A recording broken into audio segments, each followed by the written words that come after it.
지난주 설교 말씀이 조금 어려웠지요. 그래서 간단하게 다시 정리를 하며 오늘 말씀을 이어가겠습니다. 자, 예수님께서 중풍병자에게 내 죄사함을 받았느니라 하는 말과 일어나 내 상을 가지고 걸어가라 하는 말 중에 어느 것이 쉽겠느냐라고 말씀하실 때 예수님은 내 죄사함을 받았느니라, 이것이 더 쉬운 일이다라는 것입니다. 쉬운 일은 자기가 즐겁고 기쁜 일이 쉬운 일이잖아요. 그래서 예수님은 저와 여러분들의 죄를 깨끗하게 씻어주셔서 우리가 하나님의 자녀로 회복되어지는 것, 이것을 너무 기쁘고 즐겁게 여기시기 때문에 우리의 죄를 씻어주시는 것을 가장 쉬운 일로 여기신다라는 것입니다. 그런데 우리의 죄를 씻어주시기 위하여 예수님은 무슨 일을 당하셔야 합니까? 십자가 고난과 죽임을 당하셔야 합니다.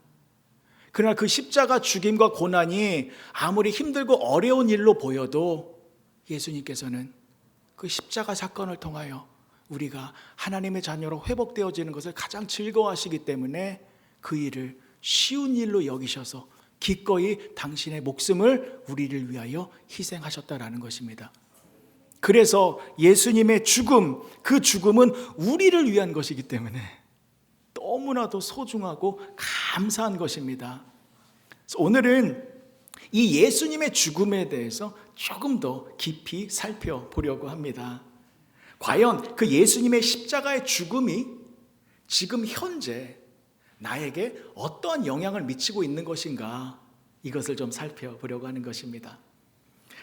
자, 예수님의 죽음이 우리들에게 정말 중요한 것이다라는 것을 우리가 알기 위해서는요, 먼저 전제 조건이 있습니다. 그게 뭐냐면 우리는 죄인이다라는 것에서 출발해야 합니다. 여러분, 저와 여러분들은 모두가 죄인입니다. 예수님을 잘 믿고 있고 또 교회도 열심히 다니고 있고 신앙생활 열심히 하고 있겠습니다만, 그러나 우리는 여전히 죄인입니다. 이거 인정하셔야 됩니다. 그러나 내 속에서 반감이 생기시는 분들도 계실 거예요. 무슨 소리인가? 나는 지금 신앙생활 열심히 하고 있고 착하게 살고 있고 근면성실하게 살아가고 있는데 나쁜 짓도 많이 안 하고 있는데 내가 왜 죄인인가? 라고 생각하시는 분들도 계시겠습니다만, 자, 우리는 변명의 여지 없습니다. 완벽한 죄인들입니다. 증명해 드릴게요. 여러분들이 얼마나 큰 죄인인지를. 간단합니다. 간단해요. 여러분, 사람이 언제부터 죄인이 되었습니까? 사람이 왜 죄에 물들었죠?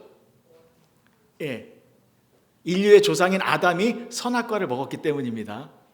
하나님께서 에덴 동산을 창설하시고 아담에게 에덴 동산에 있는 모든 나무의 열매는 다 먹어도 되지만 선악과는 먹지 말아라 명령하셨죠. 그거 먹으면 반드시 정령 죽으리라 말씀하셨습니다. 근데 아담과 하와가 불순종했죠. 그 선악과를 먹었습니다. 선악과를 먹음으로 말미암아 죄인이 됐죠. 자, 그런데 죄인이 되자마자 어떠한 모습이 나타났습니까? 여러분, 선악과가 무엇입니까? 선악과, 선과 악을 알게 하는 열매잖아요. 그러니까 그 열매를 먹으면 어떤 증상이 나타나는 겁니까? 내가 선과 악을 구별하게 돼요. 선과 악이 무엇입니까? 선한 것과 악한 것, 즉 좋은 것과 나쁜 것입니다. 그러니까 선악과를 먹으면 내가 죄인이 돼서 내 기준으로, 내 판단으로 좋은 것과 나쁜 것을 나누게 된다는 거예요. 그래서 아담과 하와가 선악과를 먹어서 죄인이 됐잖아요. 죄인이 되자마자 무슨 모습을 보였습니까? 눈이 밝아져서 자신들의 벌거벗은 모습이 보였죠. 그래서 어떻게 했습니까? 이건 부끄러운 거야, 나쁜 거야, 잘못된 거야 라고 해서 몸을 가렸잖아요. 이게 바로 죄인들에게 나타나는 현상이에요.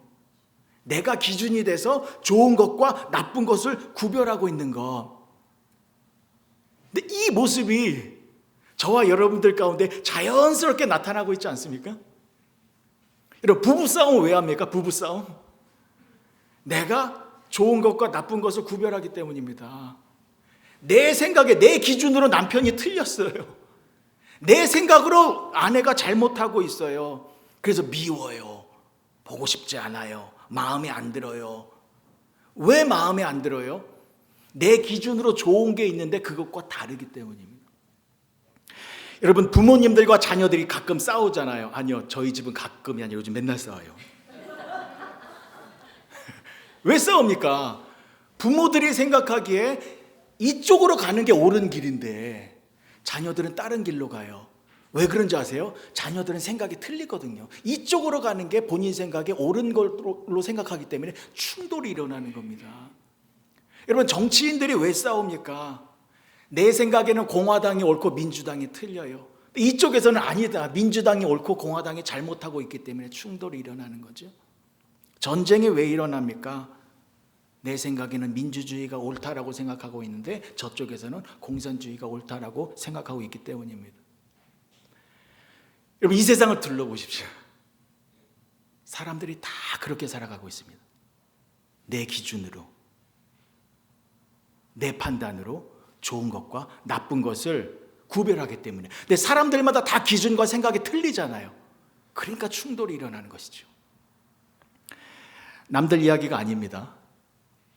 예수님을 믿는 저와 여러분들도 이러한 모습으로 살아가고 있다는 것입니다.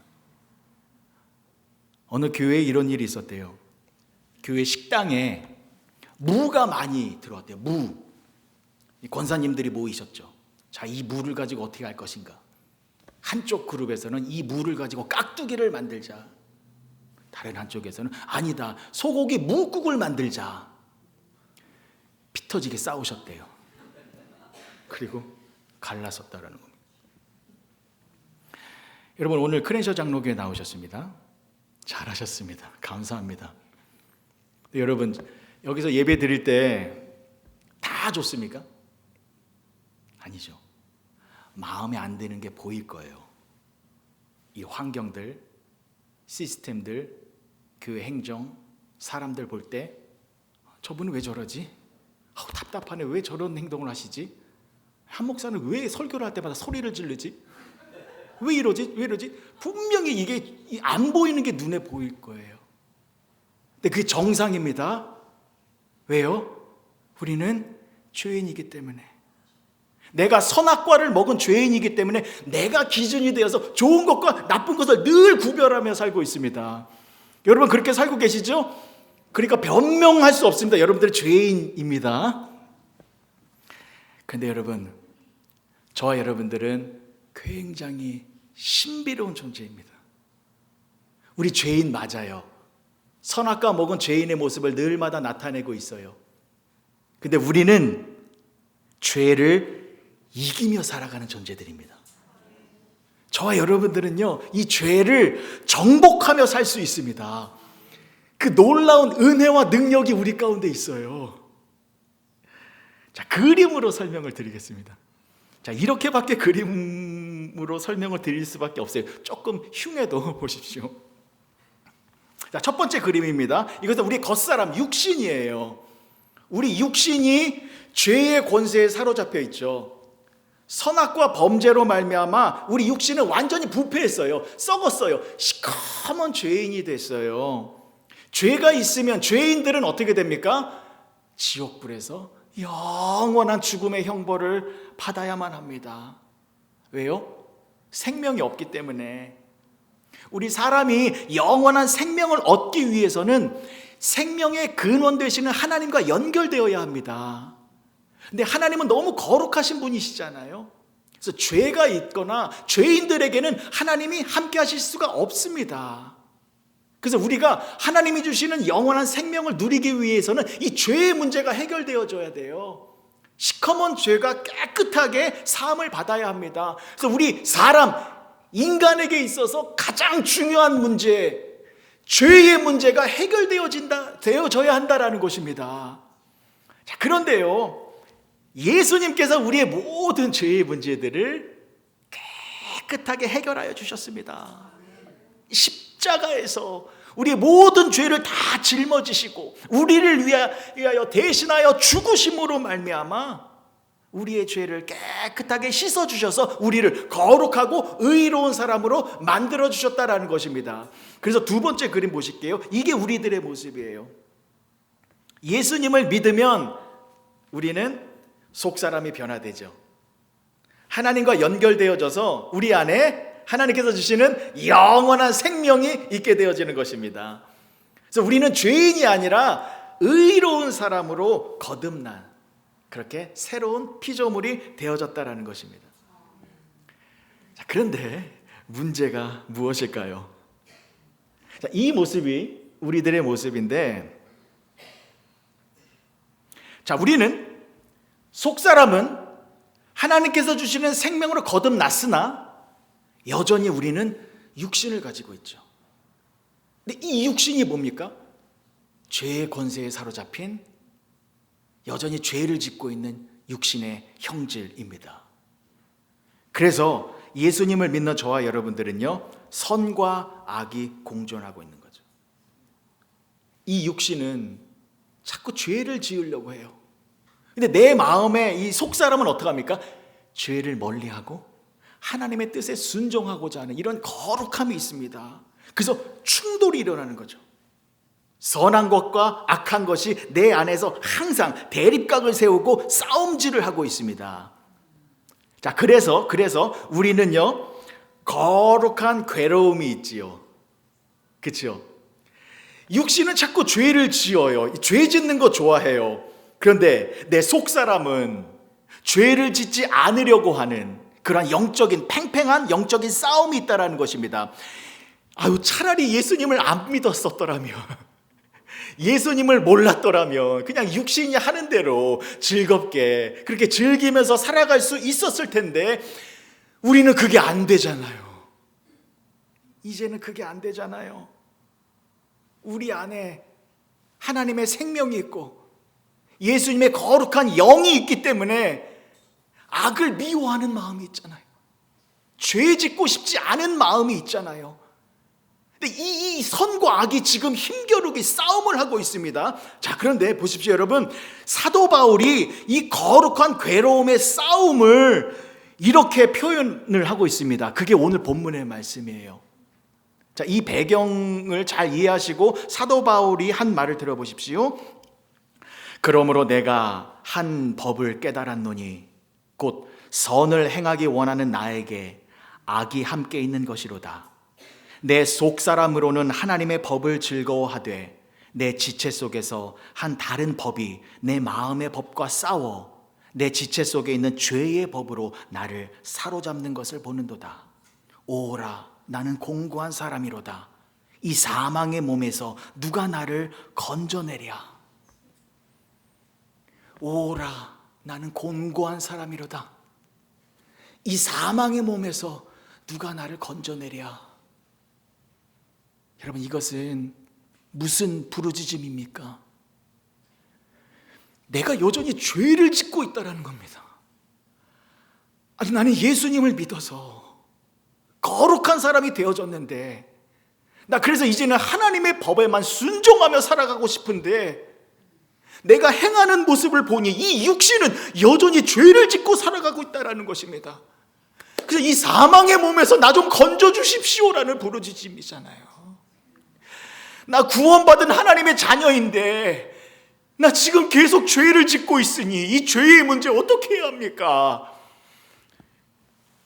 여러분, 이 부르짖음은 우리의 부르짖음 아닙니까? 정말 죄 짓는 거 그만하고 싶잖아요. 죄를 지을 때마다 내가 이러면 안 되는데 하면서 이걸 어떻게 끊어낼 수가 없는 우리의 모습이요. 그래서 우리도 이러한 비명을 지를 수밖에 없습니다.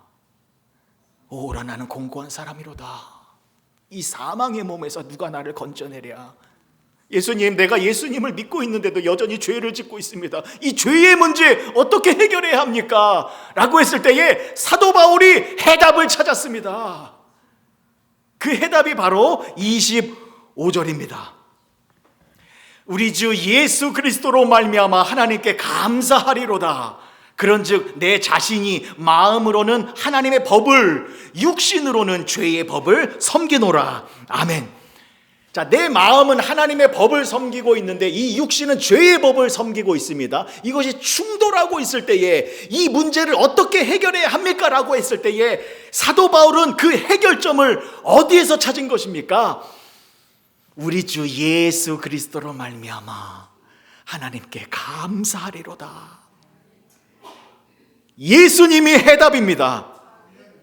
예수님으로 말미암아 나의 이 육신의 죄의 문제가 완벽하게 해결되어졌다는 것입니다. 예수님의 해답입니다. 왜 예수님의 해답입니까? 예수님의 죽음 때문입니다. 예수님께서 저와 여러분들의 죄를 위하여 십자가에서 죽으셨기 때문입니다. 그 예수님의 죽음, 그 죽음이 우리 육신의 죄의 문제를 완벽하게 해결하여 주셨다는 것입니다. 자, 그럼 지금부터 설명드리겠습니다. 왜? 어떠한 방법으로 예수님의 죽음이 나의 육신의 죽음, 육체의 죄의 문제를 해결해 주셨는지 지금부터 설명드리겠습니다. 자, 여기 책 한 권이 있습니다.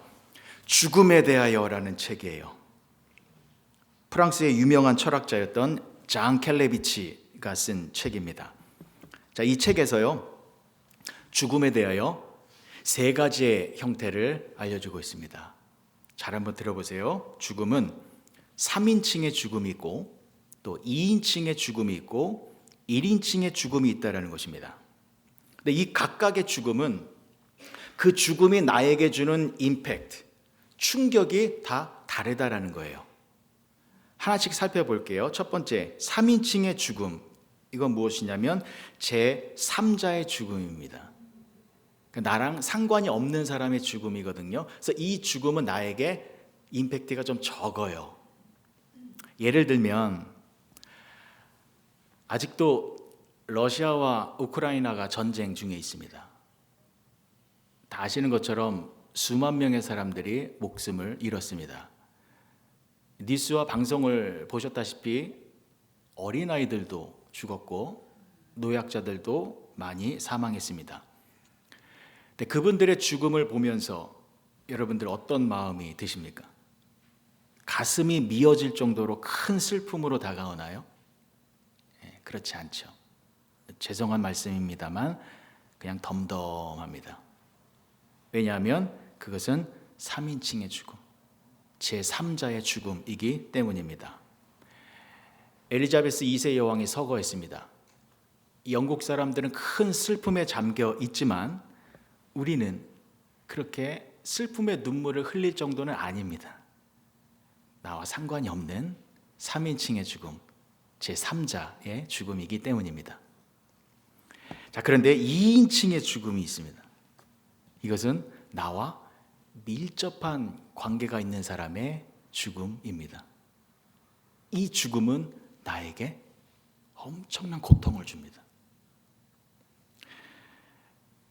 박완서 선생님이 쓴 한 말씀만 하소라는 책이 있습니다. 일기 형식의 책인데 이런 내용이 적혀 있습니다. 1988년 5월 달에 박완서 선생님의 사랑하는 남편이 폐암으로 사망합니다. 1988년입니다. 그 해는 대한민국에서 올림픽을 준비하느라 축제 분위기였습니다. 온 나라가 축제 분위기였는데 박완서 씨는 남편이 세상을 떠나서 그 슬픔이 상대적으로 더 컸습니다. 남편이 언제 돌아가셨냐면 1988년 5월 달에 돌아가셨습니다. 그리고 3개월이 지난 8월 달 무슨 일이 벌어졌는지 아십니까? 사랑하는 아들이 교통사고로 죽었습니다. 3개월 만에. 마음이 어떻겠습니까? 정신없이 아들의 장례식을 치렀죠. 어떻게 치렀는지도 모르죠. 장례식 치르고 집에 돌아와 배가 고파서 밥을 먹는데 이런 생각이 들었습니다. 내 아들은 차가운 땅에 누워 있는데 이 애미는 살겠다고 밥을 꾸역꾸역 처먹고 있구나. 이게 너무 역겨워서 이 모습이 너무 역겨워서 먹던 밥을 다 토해내고 상을 뒤집어 엎고 그때부터 하나님을 저주하기 시작했습니다. 하나님, 아니 당신이 살아있다면, 과연 살아있다면 내 아들이 왜 죽었는지 한 말씀만 해보십시오. 당신이 정말 살아있다면 왜 내가 이러한 큰 고통을 당해야만 하는지 한 말씀만 해보십시오. 하나님을 향하여 너무 아들의 죽음이 괴로워서 삿대질을 하고 사리가 가득한 저주의 말을 퍼부으며 하나님을 죽이고 또 죽였다라는 것입니다. 그런데 박완서 씨는 하나님을 계속해서 죽였는데 하나님은 죽지 아니하시고 여전히 살아계셔서 박완서 씨의 그 분노와 살기 어린 저주의 말을 다 들어주시고 박완서 씨를 안아주시며 나에게 토해내라. 너의 모든 괴로움과 아픔을 나에게 다 토해내라 라고 하며 박완서 씨를 위로해 주셨다는 것입니다. 그래서 그 위로의 하나님을 경험하고 만남으로 말미암아 오히려 내 아들이 죽은 참척의 고통을 이겨낼 수 있었다라는 내용입니다. 여러분, 이것이 바로 2인칭의 죽음입니다. 내 가족, 내 형제, 내 자녀, 나와 그렇게 밀접한 관계가 있는 사람이 죽음을 당하게 되면 그 죽음이 주는 나에게 그 임팩트와 충격은 크다라는 것입니다. 자, 이제 마지막입니다. 여러분, 1인칭의 죽음이 있습니다. 이 죽음은 무엇일까요? 내가 죽는 겁니다. 이게 임팩트가 얼마나 클까요? 최대치죠. 아예 죽음이라는 것을 내가 다 경험하는 것입니다. 내가 완전히 죽는 겁니다. 이게 1인칭의 죽음입니다. 여러분, 세 가지의 죽음 이해가 되셨습니까? 자, 그럼 질문을 드립니다. 사랑하는 성도 여러분, 예수님께서 십자가에서 죽으셨습니다. 예수님의 죽음, 이 죽음이 여러분들에게 어떻게 다가오고 계십니까? 혹시 예수님의 죽음이 3인칭입니까? 예수님의 죽음이 나와는 상관이 없는, 나와 관계가 없는 사람의 죽음입니까? 저 멀리 이스라엘에서 2000년 전에 한 젊은이가 죽은 죽음이다, 나와는 상관이 없다라고 생각하고 계십니까? 아니면 예수님의 죽음을 2인칭의 죽음으로 느끼고 계시지는 않습니까? 2인칭의 죽음으로 느끼고 계시는 분들 의외로 많이 계십니다. 예수님은 나와 가장 가까운 분이시기 때문에, 내가 예수님을 너무 사랑하고 있기 때문에 예수님의 죽음이 나에게 큰 고통으로 다가와서 예수님의 그 십자가 고난과 죽음만을 생각하면 내 눈에서 눈물이 쏟아지고 마음이 아프고 막 괴로워요. 이렇게 예수님의 죽음을 2인칭의 죽음으로 느끼고 계시지는 않습니까? 여러분, 오늘 확실하게 아시기 바랍니다. 예수님의 죽음은 1인칭의 죽음입니다. 예수님의 죽음은 나의 죽음입니다. 예수님이 죽으신 것은요, 나와 상관이 없는 사람이 죽은 것도 아니고 나와 가장 가까운 사람이 죽은 것도 아니라 예수님의 죽음은 나의 죽음이다라는 것입니다. 갈라디아서 2장 20절의 전반부입니다. 내가 그리스도와 함께 십자가에 못 박혔나니 그런즉 이제는 내가 사는 것이 아니요 오직 내 안에 그리스도께서 사시는 것이라. 저와 여러분들이요, 예수님과 함께 십자가에 못 박혔습니다. 그래서 예수님의 십자가 죽으심은 곧 우리의 죽음이다라는 것입니다. 예수님의 죽음은 우리들의 죽음입니다. 로마서 6장 3절과 5절의 말씀 보실게요. 로마서 6장 전체가 이 내용을 말하고 있거든요. 자, 3절과 5절 말씀 보시겠습니다. 무릇 그리스도 예수와 합하여 세례를 받은 우리는 그의 죽으심과 합하여 세례를 받은 줄을 알지 못하느냐. 그러므로 우리가 그의 죽으심과 합하여 세례를 받음으로 그와 함께 장사되었나니.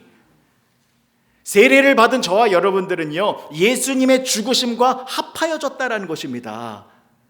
그래서 예수님의 죽음이 나의 죽음이기 때문에 예수님이 죽으셔서 돌무덤에 갇힌 것처럼 우리도 죽어서 장사되어졌다라는 것입니다.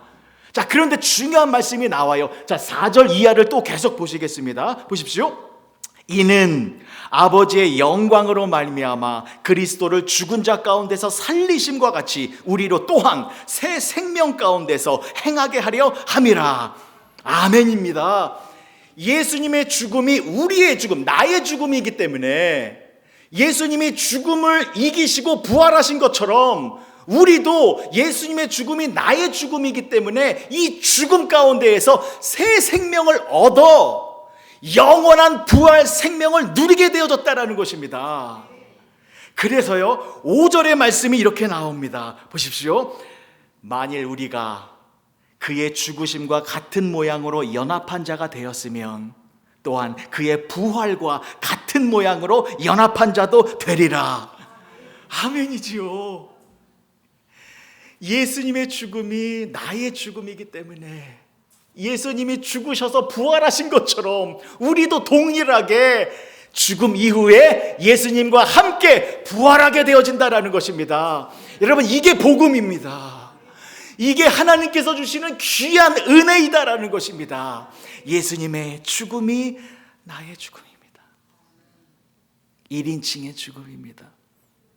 그래서요, 예수님의 죽음이 저와 여러분들에게 부활 생명을 주시기 위하여 우리의 육신의 죄의 문제를 완벽하게 해결하여 주신다라는 것입니다. 그림을 다시 한번 보실게요. 이게 우리 모습이잖아요. 자, 우리의 속사람은 변화되어졌습니다. 영원한 생명이 있어요. 근데 문제는 우리는 여전히 육신의 몸을 입고 있다는 겁니다. 근데 이 육신은 여전히 죄를 짓고 있어요. 죄의 권세에 사로잡혀 있기 때문입니다. 자, 그러면 우리가 해결해야 될 게 이 육신의 문제죠. 이 육신의 죄의 문제가 해결되어져야 되는 거잖아요. 자, 그런데 이 육신의 죄의 문제가 해결되기 위해서는 방법이 하나밖에 없지요. 죽어야 됩니다.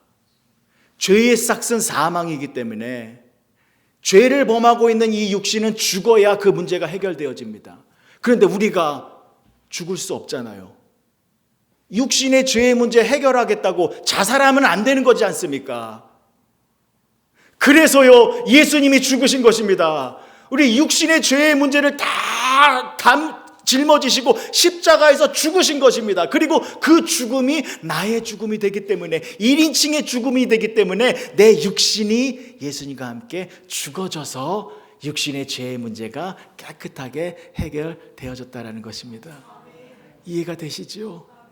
예수님의 죽음이 이렇게 중요한 것입니다. 그러니 예수님의 죽음이 곧 나의 죽음인데, 그래서 또한 중요한 것이 예수님이 우리를 절대로 떠나시면 안 된다는 것입니다. 예수님이 우리를 떠나시면 우리는 이 죄의 문제를 해결할 수가 없게 되어집니다. 예수님은 항상 우리와 함께하고 계셔야 됩니다. 그래서 성경에 위대한 말씀이 나옵니다. 성경에 너무나도 감사한 선포가 나옵니다. 그것이 무엇입니까? 임마누엘입니다. 임마누엘, God with us. 하나님이 항상 우리와 함께 하신다라는 것입니다. 예수님이 항상 우리와 함께 하신다라는 것입니다. 볼지어다 내가 세상 끝날까지 너희와 항상 함께 하리라. 예수님께서 말씀하여 주셨습니다. 임마누엘의 예수님, 나를 위하여 죽으시고 부활하신 예수님, 그 예수님이 나와 함께하고 있기 때문에 우리는 영원한 하나님의 자녀가 되어진다라는 것을 잊지 마시기 바랍니다. 예수님의 죽음이 나의 죽음입니다. 그래서 우리는 예수님으로 말미암아 거듭난 사람이지만 여전히 육신의 몸을 입고 있기 때문에 죄의 문제 속에서 벗어날 수가 없는 상태였는데, 예수님의 육신의 죽음이 곧 나의 죽음이 되어 이 육신의 죄의 문제가 완전히 해결되어졌다라는 것을 잊지 마시기 바랍니다. 오늘 성찬식을 거행합니다. 성찬식은 예수님의 죽음이 나의 죽음인 것을 확인하는 시간입니다. 예수님의 살과 피를 먹을 때에 예수님의 죽음이 내 안으로 들어와 내 육신의 모든 죄를 깨끗하게 씻어주셔서 나를 거룩하고 의로운 하나님의 자녀로 변화시켜 주신 것에 대하여 감사를 드리는 시간입니다. 성찬식을 통하여 우리를 위하여 십자가 고통과 고난과 죽음까지도 쉬운 일로 여기셔서 우리를 그렇게 하나님의 자녀로 만들어 주시기 위하여 당신의 목숨을 기꺼이 희생하신 예수님께 감사와 찬양과 영광을 올려 드리시기를 바랍니다. 예수님의 사랑과 은혜와 축복이 여러분 모두에게 성찬식을 통하여 가득 임하게 되길 주님의 이름으로 간절히 축복합니다. 기도하시겠습니다. 좋으신 아버지 하나님, 은혜를 감사합니다. 예수님이 우리를 위하여 죽으셨습니다. 예수님의 죽음을 잊지 않고 살아가게 하여 주시옵소서. 예수님이 나를 위하여 죽으셨기 때문에 내 육신의 모든 죄의 문제가 해결되어졌습니다. 예수님이 없으면 우리는 영원한 형벌을 받을 수밖에 없습니다. 그 예수님이 임마누엘의 하나님이 되시사 영원토록 우리와 함께 해주시겠다 약속하여 주셨습니다. 성찬식을 통하여서 예수님의 살과 피를 우리가 먹을 때에 예수님이 나와 함께하고 계시는구나 라는 것을 느낌으로 하나님께 영광 올려드리는 복된 시간으로 인도하여 주시옵소서. 예수님의 이름으로 기도합니다. 아멘.